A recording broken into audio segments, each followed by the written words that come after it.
Okay, so we have got that question. Now, last year you did algebraic fractions. That is in grade 10. You also did algebraic fractions in grade 9. So for you to be able to create a quadratic equation from this given equation, you have to determine the LCD. Okay? So if you look at this denominator, that's 2x plus 7, that's 4x plus 5, and that's a 4. So our LCD is going to be equal to the product of the denominators. So it will be 2x plus 7 times 4x plus 5 times 4. That's the LCD, that product. Okay? So how do I carry on? If you want to carry on, you need to multiply each denominator, okay, that you have in the original expression by a product or one product from the LCD. Okay, like for example, if I want to make this denominator equivalent with the LCD, it means I have to multiply it by 4x plus 5 and by 4 as well. So I have to multiply this denominator by 1, 2. Okay? If I do that to the denominator, I must also do it to the numerator. So it means that numerator becomes 3x plus 2. I can put this 4 here in front there. Okay? I can put it in front, then I'll write times 4x plus 5, like that. Okay? I have multiplied the numerator by 4x plus 5 and by 4. Because for me to get the LCD, I have to multiply this denominator 2x plus 7 by these 2. Okay? So whatever you multiply the denominator with, you also multiply the numerator with that. Then I'm here now. I've got 4x plus 5. Okay? Which means I need to multiply this 4x by 5, sorry, plus 5 by 2x plus 7 and by 4. So I can write that as 4 times x plus 1 times 2x plus 7. Okay? This is going to be equal to, I've got a 4 here, which is part of the LCD. So I have to multiply it by 2x plus 7 and by 4x plus 5. And I'll multiply the numerator by the same product. So it means on the right hand side, I'm going to have 2x plus 7 times 4x plus 5, like that. Okay? Now, there is no need to write the denominator. By multiplying the numerators by the terms that I multiplied them by, it means that we now have a common denominator on both sides of the equation. So it's not necessary to put these terms under one denominator, because already we know that they have got the same denominator because of what I have just done. So from here, I can carry on by removing brackets. I have neglected the denominator. Okay? But for you to carry on, you must make sure that you get the correct LCD. If the LCD is not correct, then you might have problems with creating the equation. So this becomes 4 times 12x squared plus 15x plus 8x plus 10. Okay? So I multiplied this binomial and that binomial. That is 3x plus 2. This is a 2. That's a 4x. That's a 5. I've used FOIL from grade 9. Okay? Then plus 4 times 2x squared. That's 2x squared plus 7x plus 2x plus 7. And this will give you 8x squared plus 10x plus 28x plus 35. Now the next thing is to remove the brackets further. So I can have 48x squared plus. Now if I add these two, I'll get 23x. 23x times 4, that will give me 92x. Okay, 23 times 4 give me 92x. Right? Then 4 times 10 will give me a 40 plus 8x squared plus 9 times 4, that will be 36x plus 28 is equal to 8x squared plus 38x plus 35. That's what we got. The objective is to create the quadratic equation. So from here now, I can carry on and group the like terms. So I've got that 8x squared take to the left. If I take this 8x squared to the left, it's going to cancel out with that. Okay? They're going to cancel out. Because this 8x is positive, so if I take that 8x to the left, it becomes negative, they'll cancel out. So I'm going to take everything to the left. When I've done that, I'll get 48x squared. Then I've got 92x here plus 36x. That gives me 128x. 128x minus 38x will give me positive 90x. Are you following that? Then 40 plus 28 gives me 68. 68 minus 35, that will give me 33. So I'm going to end up having positive 33 there. That's equal. Okay? Now, when you get here, sometimes you have to look to check if there's a common factor. Remember, you are in grade 11 now. Your knowledge of factorization is extremely important for you to carry on here. Okay? And no one will tell you that you need to factorize. You have to see it yourself. So if I take out a common factor, which is a 3, I'll get 16x squared plus 3 into that, I'll get 30x plus 11. That's equal to 0. Then the next thing is divide both sides by 3 to eliminate this 3 on the left-hand side. So once I do that, I'm going to create a simple quadratic equation. And that quadratic equation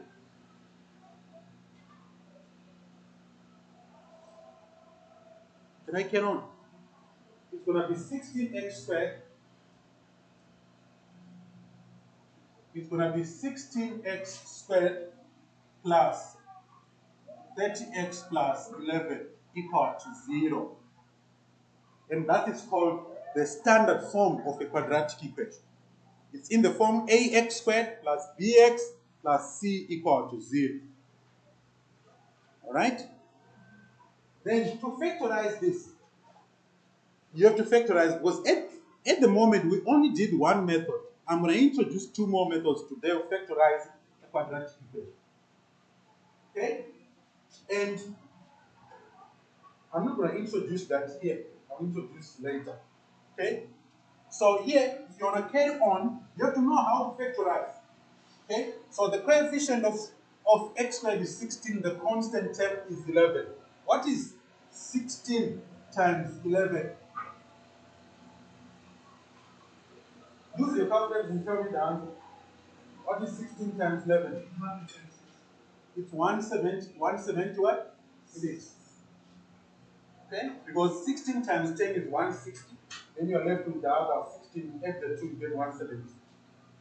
Right? Then, which 2 factors of 176 are such that if you add them, you will get 30? Can you determine those 2 factors? Find 2 factors of 176 such that if you add the 2 factors, you will get 30.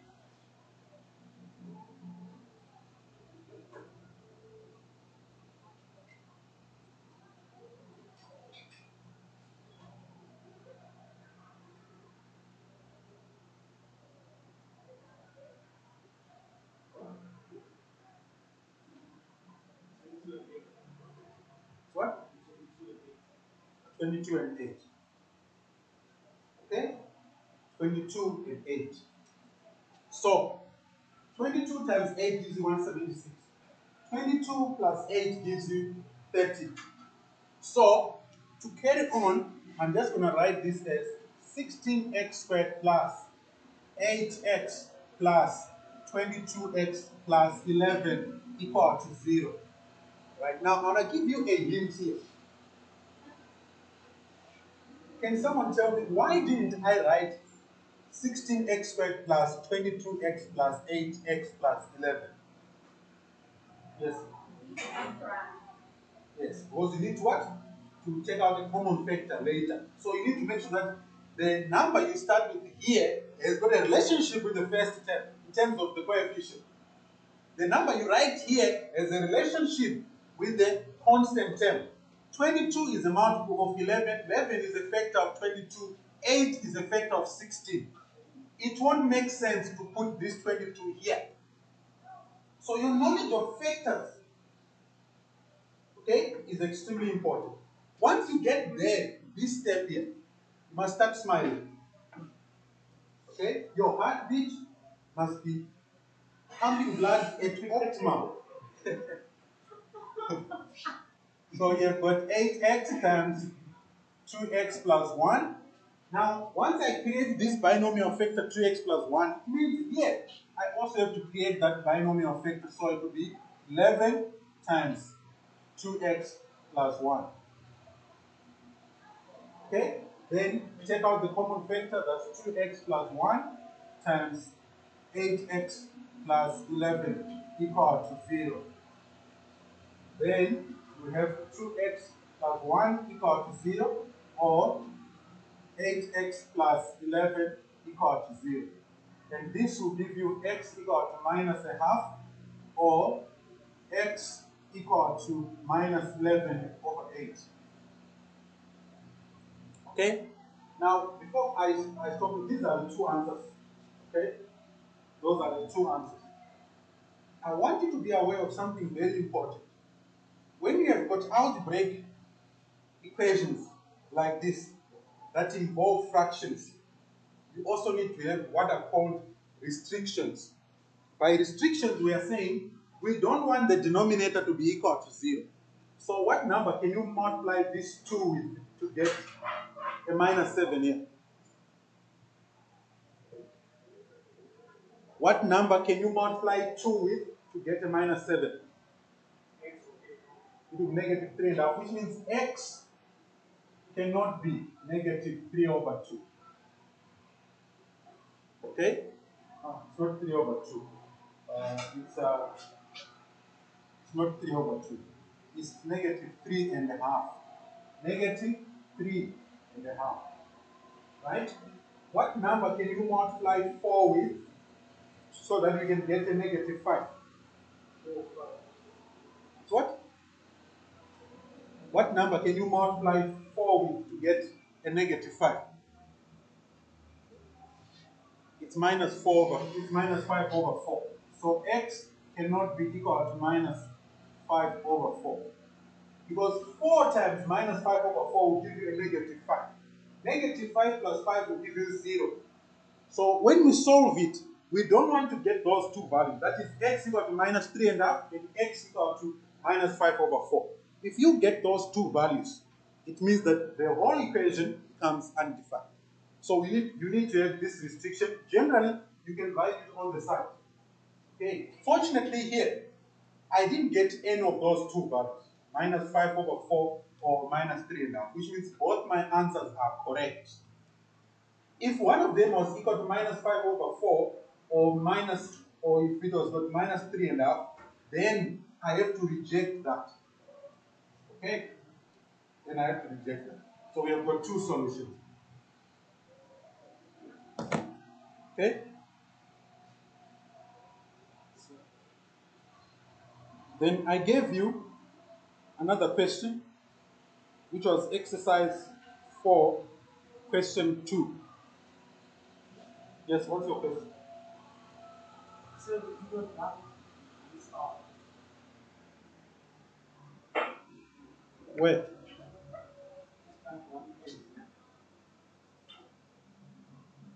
Exercise 4, question 2, quickly. So how did you get rid of this is the last line where it's 3 over 3 in brackets. Okay, this 3 is the common factor. So if I want to eliminate it, I have to divide both sides by 3. So I divided the left hand side by 3, I could also divide the right hand side by 3. In order to eliminate the 3 on both sides. In fact, in order to eliminate the 3 on the left hand side. Okay, so I gave you question 2 and question 4 on equations involving sets. Now I want you to know that equations involving sets, they are part of sets, they are also part of quadratic equations. Okay? They belong to both. So let me do exercise 4, question 2. The question is the square root of 2 minus x is equal to x plus 4, like that.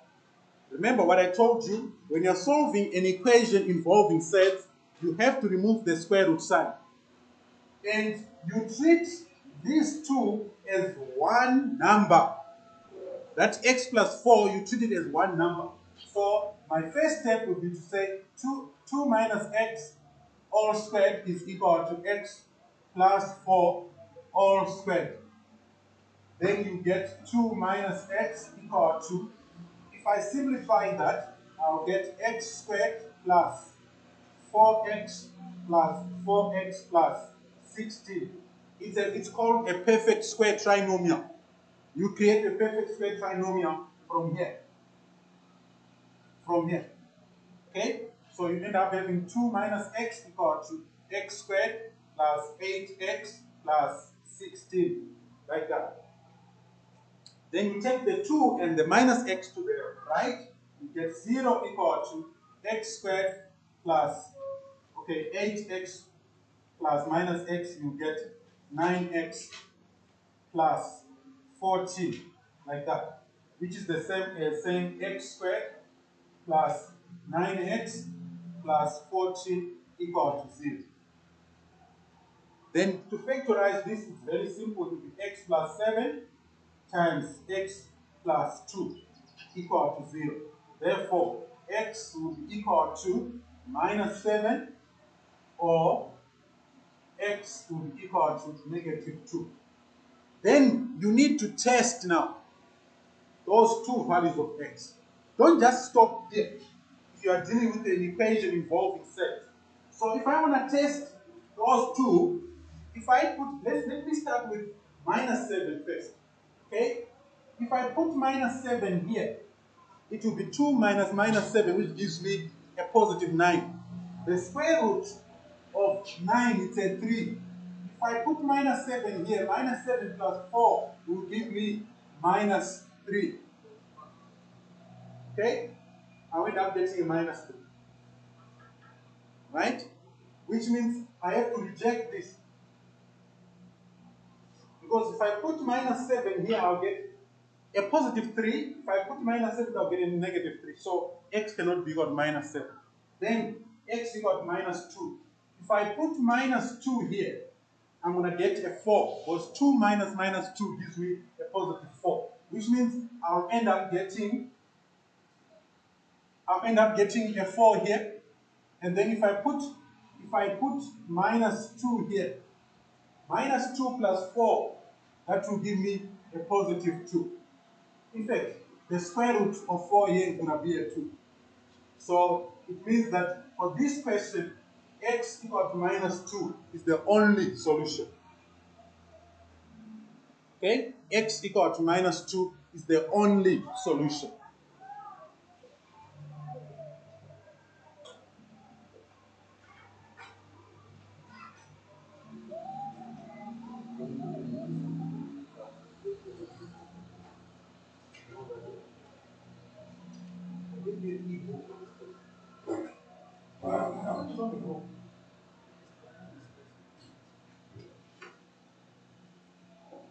Remove unnecessary stuff. So it is easier for you. Yes. Can you allow me to carry both? I'm going to send the picture later. Right. So that's it there. Okay. So let me do the last one. Number 8. Am I right? Number 8. You have a question? What's your question? So, you see where it says 2 minus x equals x squared plus 8x plus 16. How did you get to the next one? There was a 2 there. If you take this 2, it becomes negative. 16 minus 2 gives you a positive 4. If you take the minus x to the right, it becomes positive. 8x plus x gives you positive 9x. Is that a 0 or a 2? 0. No, this is x2. Okay. Alright. So allow me to carry on. So number 8, we have 3x plus 1 equal to 5 times the square root of 3x plus 1, all minus 4. Like that. Okay? Now this question here, my suggestion to you, you have to be very careful here. Take the negative 4 first to the left. That's my suggestion. Before you start squaring anything. So that it becomes 3x plus 5 equal to 5 times the square root of 3x plus 1. Okay? Then you need to know from now on that if you have got a number multiplying anything inside the square root, when you remove the square root sign, you have to square that number. So if I want to remove the square root sign here, it means my next step I have to write this 3x plus 5 all squared. Please don't square the 3x on its own and the 5 on its own. You must square the binomial and then use FOIL to carry on. The common mistake that I've seen over the years is that when I see a binomial like this, they treat the two terms as distinct terms. They are not. It's one number. It's only that we don't know the value of x. So this is how you carry on. If you square the 3x and the 5 separately, you get an incorrect answer. Then on the right, because that 5 is multiplying the square root, we have to square it. Then we also square what's inside the square. So it will be like that. Then you use your knowledge of FOIL, so that will give you 9x squared plus 15x plus 15x plus 25 equal to 25 times 3x plus 1. Because if you remove the square root, then you get 3x plus 1. On the outside, we have 5 squared, which is 25. Then, here now, I can write 9x squared plus 30x plus 25 equal to 75x plus 25. Then you take those two terms to the left, you get 9x squared plus 30x minus 75 will give us minus 45x. So you get minus 45x. Right? 25 minus 25 will give us a 0. And this is a very interesting equation because it is binomial in nature, but it's still quadratic. The constant term is 0. When you've got a quadratic equation like this, you still have to get two answers. And to carry on, use your knowledge of factorization. The highest common factor of 9 and 45 is a 5. So it's a 9. So I'll take 9x, then I'll have x inside minus 5, like this. Okay? What this means is 9x. Let me write using this pen. It means 9x is equal to 0. It also means that x minus 5 is also equal to 0. So you get x equal to 0 or x equal to positive 5. That's what you get. You should get two answers because it's quadratic, right? Then, once you get to this point, the next thing is just to test the two answers. So if I take x equal to 0, if I put 0 here, I'll end up getting 1 inside the square root. So the square root of 1 is 1. 1 times 5 gives me 5. 5 minus 4, I'll end up getting a 1. If I put 0 here, I'll get 3 times 0, which is a 0, plus 1 gives me 1. So this is a solution. Okay, then x equal to 5. If I put 5 here, I'll get 5 times 3, which is 15. 15 plus 1, we get 16. The square root of 16 is a 4. 4 times 5 gives you 20. 20 minus 4, you end up getting a 16. Then on the left-hand side, if I put 5 here, I'll get 3 times 5, which is 15, plus 1, I'll get 16, which means that's also a solution. Okay, so I have to test both of them. Alright, so I've covered equations involving set, equations involving fractions. Okay, now I'm going to introduce a second technique of solving quadratic equations. Okay, and this technique is only introduced in this grade, and it is called